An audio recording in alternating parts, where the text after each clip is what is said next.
In today's video, I am going to teach you how to change Vercel domain name. By the end, you will know how to add your new domain to a Vercel project.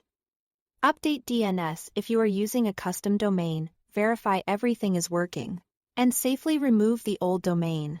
First, sign in to your Vercel account and open the project you want to update. In the project dashboard, head to the Settings tab. This is where you control project-level configuration, including domains. In the left sidebar, click Domains. You'll see any domains currently attached to the project, plus controls to add new ones.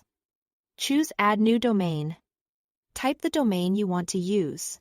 This can be the apex domain, like example.com, or a subdomain, like app.example.com.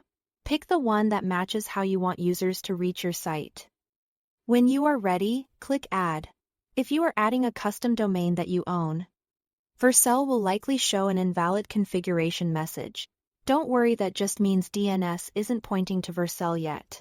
Vercel will display the exact DNS records you need to add.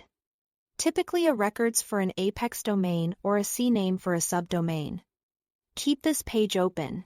Now open a new tab and log in to your domain registrar or DNS provider. Find the DNS management area for your domain.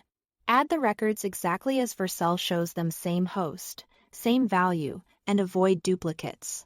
If you are replacing older records that point somewhere else, remove those to prevent conflicts. It's usually fine to keep the default TTL, or you can lower it temporarily to speed up propagation. Save your changes. Return to the Vercel domains page and give it a moment. DNS changes can take anywhere from a few minutes to a few hours to propagate. Vercel will automatically verify when the new records are correct. If the page doesn't update right away, refresh after a short wait. Once Vercel verifies the new domain, test it in your browser to make sure it loads your site as expected. When you are confident the new domain is working, you can remove the old one in the domains list. Click the ellipsis next to the old domain and choose Remove. Confirm the removal to keep your project's domain list clean and avoid confusion.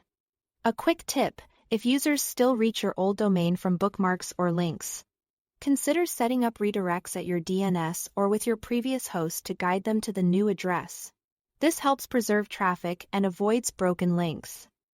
That's it. Thanks for watching.